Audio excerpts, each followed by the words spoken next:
Pernah gak guys kamu dengar tempat yang bahkan namanya aja bikin orang gemetar? Bukan karena kisah horor fiksi, tapi karena kisah nyatanya bisa menakutkan dari film apapun. Tempat ini ada di Suriah yang dikenal dengan nama penjara Satnaya. Syria, Sednaya prison was one of the Assad regime's darkest secrets. A place so brutal it became known as the human slaughterhouse. Hidden from the world, it was a site of torture, mass executions, and forced disappearances. Thousands were sent here, but few ever made it out alive.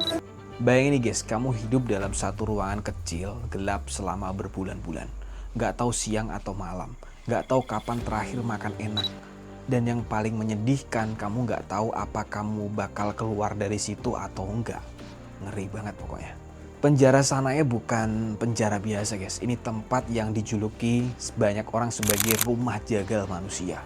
Bukan karena ada senjata atau kekacauan terbuka, tapi karena di dalamnya suara jeritan bisa terdengar setiap hari dan banyak orang yang masuk gak pernah terlihat lagi guys. Mereka bukan kriminal biasa guys, tapi banyak dari mereka itu adalah aktivis, mahasiswa, atau warga biasa yang dianggap berseberangan dengan pemerintahan. Yang bikin kisah ini lebih menyeramkan adalah bagaimana semua itu dilakukan dalam diam, tanpa pengadilan yang adil, tanpa kabar, dan tanpa jejak.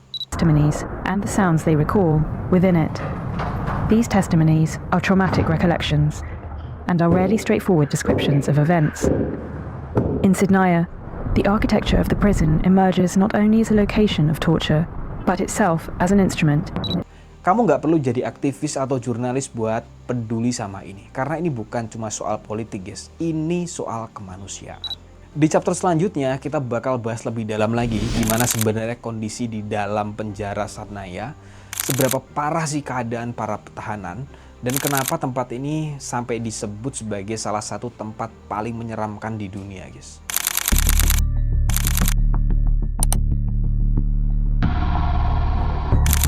Oke guys, kalau kamu lihat bangunan penjara Satnaya dari luar, kamu mungkin nggak bakal nyangka tempat ini menyimpan begitu banyak rahasia gelap.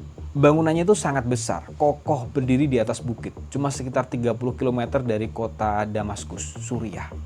Tapi siapa sangka di balik tembok tebal itu ada cerita yang gak pernah bisa dilupakan oleh orang-orang yang pernah masuk ke dalam penjara itu guys. Penjara Satnaya ini dibangun pada tahun 1980-an oleh pemerintah Suriah. Awalnya difungsikan sebagai penjara militer biasa.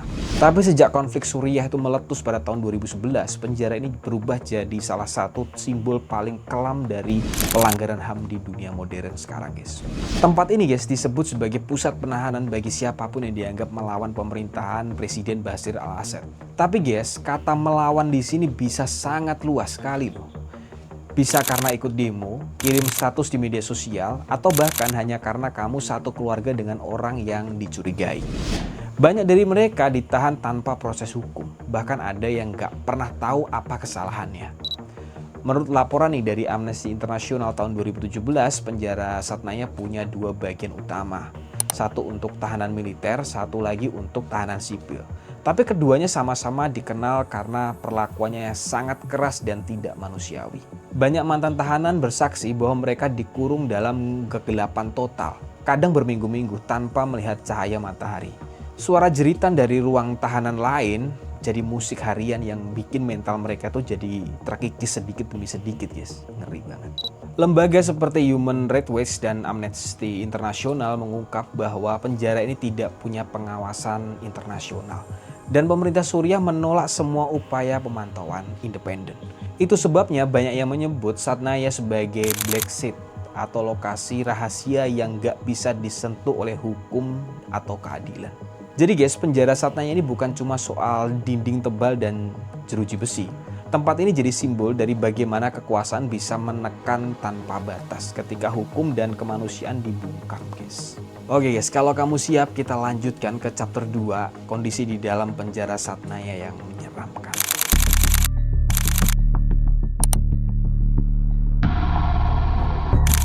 Coba guys, kamu bayangin dikurung di dalam ruangan gelap total selama berhari-hari. Kamu nggak tahu jam berapa sekarang, apakah hari sudah malam atau siang.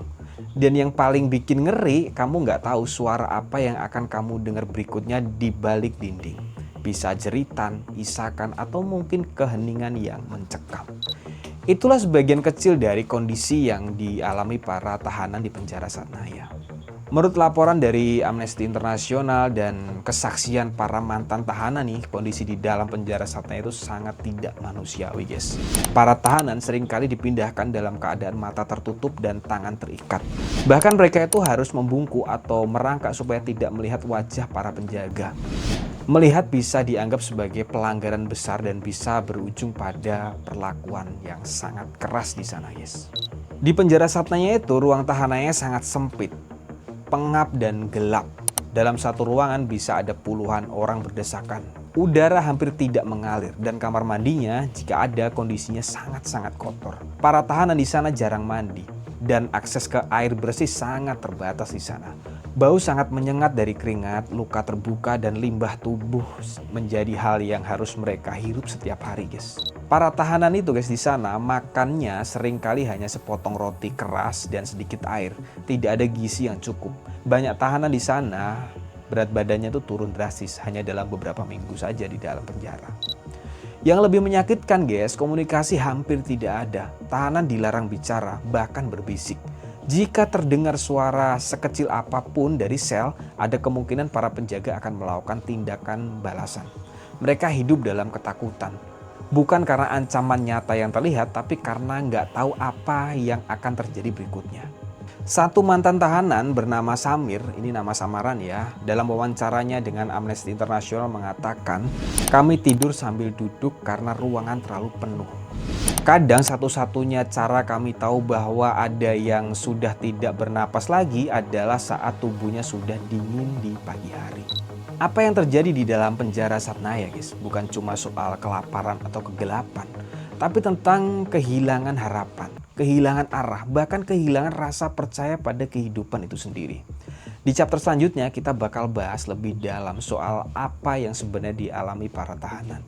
Dari proses integrasi sampai peristiwa-peristiwa yang bikin hati sedih, guys. Apa yang mereka saksikan, apa yang mereka dengar, dan bagaimana itu semua meninggalkan luka seumur hidup bagi narapidana, guys. Di chapter berikutnya, guys, kita bakal kupas lebih dalam lagi. Seperti apa sebenarnya kehidupan para tahanan di dalamnya. Apa yang mereka alami setiap harinya, dan kenapa tempat ini disebut sebagai salah satu lokasi paling mencekam di dunia, guys.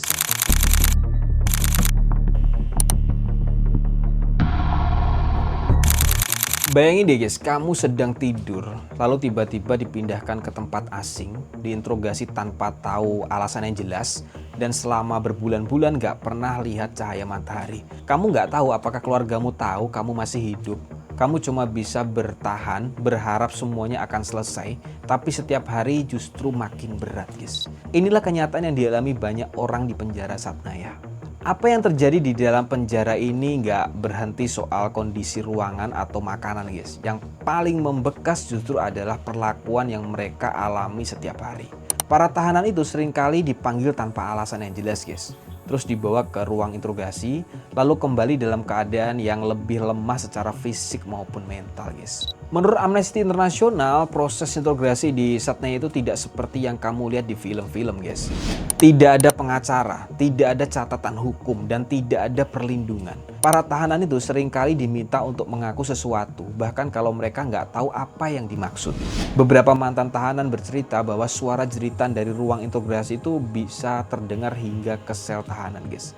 Mereka nggak tahu siapa yang sedang dipanggil, tapi mereka tahu betul bahwa yang kembali kadang sudah tidak bisa bicara lagi karena trauma sangat berat, guys.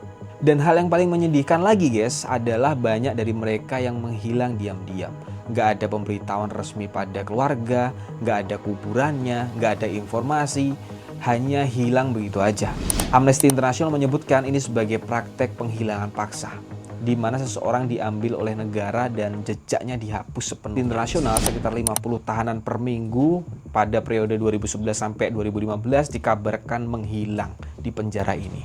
Banyak diantaranya mengalami eksekusi diam-diam. Istilah yang digunakan oleh Amnesty International untuk menggambarkan penghentian nyawa secara sistematis tanpa proses hukum, guys. Salah satu saksi yang sempat menjadi penjaga penjara berkata, "Kami itu diminta tidak bertanya, hanya menjalankan perintah.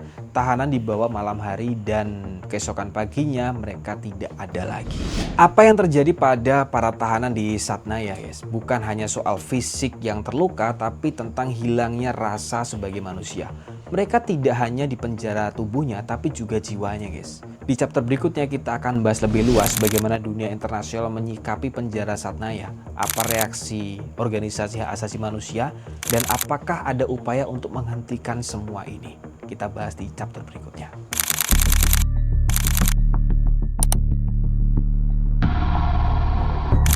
Kamu pernah nggak guys ngerasa bingung kenapa dunia kok bisa diam saat ada tragedi kemanusiaan sebesar ini? Penjara Satnaya bukan rahasia lagi loh. Banyak organisasi internasional sudah mengumpulkan bukti, laporan bahkan kesaksian dari para narapidana. Tapi kenapa tempat ini masih terus berjalan? Mari kita bahas kenyataannya guys. Sejak tahun 2011, berbagai macam organisasi hak asasi manusia mulai menyelidiki praktek pelanggaran di penjara-penjara di Suriah. Dan penjara Satnaya jadi salah satu fokus utamanya. Yang mengejutkan, banyak dari laporan ini berasal dari wawancara dengan para penyintas. Mereka yang pernah berada di dalam dan berhasil keluar hidup-hidup guys. Amnesty International dalam laporannya yang berjudul Rumah Pemotongan Manusia menyebutkan bahwa antara 5.000 hingga 13.000 orang telah menjadi korban eksekusi secara tertutup di Satnaya dalam periode 2011 sampai 2015. Eksekusi dilakukan secara sistematis dan seringkali pada malam hari tanpa proses hukum yang sah guys. Ngeri gak? Human Rights Watch juga mengumpulkan lebih dari 40 kesaksian dari mantan tahanan dan keluarga korban. Mereka menyebut pola yang sama, penahanan sewenang-wenang, penghilangan paksa, dan perlakuan yang tidak manusiawi. Human Rights Watch menyatakan bahwa praktek di Satnaya bisa dikategorikan sebagai kejahatan terhadap kemanusiaan berdasarkan standar hukum internasional, guys. Selain itu guys, United Nations atau PBB lewat Komisi Penyelidikan Internasional untuk Suriah menyimpulkan bahwa pemerintah Suriah bertanggung jawab atas pola kekerasan sistematik di dalam penjara-penjara militer termasuk Satnaya. Mereka itu menyebutkan bahwa apa yang terjadi di sana itu bukan kasus satu atau dua orang, tapi sistem yang dirancang untuk menekan dan membungkam siapapun yang dianggap berbeda pandangan, Louis. Ngeri gak? Namun sayangnya guys, sampai sekarang belum ada sanksi hukum langsung terhadap individu atau pemimpin yang diduga terlibat dalam sistem ini. Yang terjadi di penjara Satnaya itu bukan cuma pelanggaran kecil loh guys. Ini adalah peringatan besar tentang bagaimana kekuasaan tanpa kontrol bisa menghilangkan sisi kemanusiaan dari sebuah bangsa guys. Di chapter berikutnya guys, kita bakal bahas tentang bagaimana para penyintas bisa hidup setelah keluar dari penjara Satnaya. Bagaimana luka batin mereka dan apakah dunia mendengarkan suara mereka.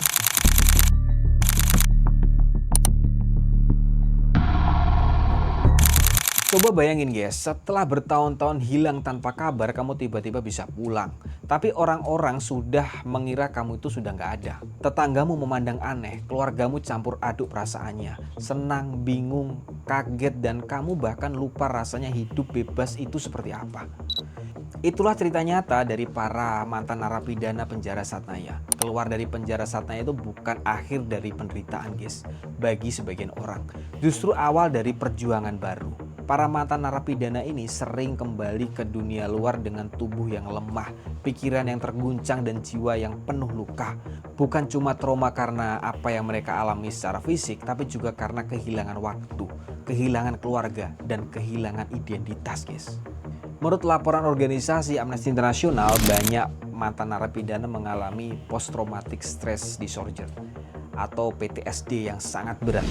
Beberapa dari mereka itu sulit bicara tanpa menangis atau tidak bisa tidur tanpa mimpi buruk. Hal-hal yang sederhana seperti suara pintu tertutup atau lampu yang padam bisa memicu kepanikan buat mereka guys. Ngeri gak? Salah satu mantan tahanan, sebut saja Omar, sekarang seorang aktivis HAM, pernah ditahan selama 3 tahun di berbagai penjara Suriah termasuk Satnaya. Dalam banyak wawancaranya, ia menceritakan bagaimana ia menyaksikan teman-teman sesama tahanan kehilangan semangat hidup satu persatu. Dan ia bertahan hanya karena satu hal, keinginan untuk suatu hari bisa bersuara. Omar kini tinggal di Eropa dan aktif berbicara di forum internasional, termasuk di PBB. Ia membawa cerita para tahanan lain yang tidak bisa bersuara, agar dunia tahu bahwa mereka pernah ada, mereka pernah berjuang, dan mereka tidak akan dilupakan, guys. Banyak mantan narapidana yang akhirnya membentuk komunitas saling mendukung. Mereka saling membantu secara emosional, berbagi pengalaman, dan mendorong penyelidikan atas pelanggaran HAM yang mereka alami, guys. Salah satunya adalah Suriah Networks for Human Rights atau SNHR yang secara aktif mendokumentasikan kesulitan para korban. Cerita para mantan narapidana mengingatkan kita bahwa di balik statistik dan laporan-laporan berat, ada manusia biasa seperti kamu yang punya mimpi, keluarga, dan harapan. Mereka bukan sekedar angka, tapi suara yang harus didengar, guys. Dari chapter 1 sampai chapter 4 kita sudah melihat bagaimana penjara Satnaya berdiri, bagaimana kondisi di dalamnya, bagaimana para tahanan diperlakukan, sampai bagaimana dunia menanggapinya. Di bagian terakhir kita akan tutup semua ini dengan kesimpulan besar. Apakah ada harapan untuk keadilan? Dan apa yang bisa kamu lakukan dari tempatmu sekarang, guys? Oke guys, kesimpulannya penjara Satnaya bukan sekedar bangunan di balik tembok tinggi. Ia adalah simbol dari sistem yang membungkam suara, mematikan harapan, dan menyambut kemanusiaan. Ribuan tahanan, banyak di antaranya warga sipil biasa, harus menjalani hidup di dalam ketakutan, kesedihan, dan tanpa kejelasan, guys. Tapi satu hal yang bisa kamu ambil dari kisah ini, guys, kamu bisa peduli dengan membagikan cerita ini, ikut menyuarakan keadilan, dan tidak memalingkan wajah dari kenyataan. Kamu sudah jadi bagian dari perubahan. Keadilan mungkin lambat datangnya, tapi bukan berarti dia tidak bisa datang, guys. Oke guys, kalau kamu suka dengan konten-konten seperti ini, jangan lupa di klik subscribe dan klik tombol loncengnya. Dan jangan lupa klik jempol ke atasnya. Dan terima kasih telah menonton video ini, semoga bermanfaat buat kalian.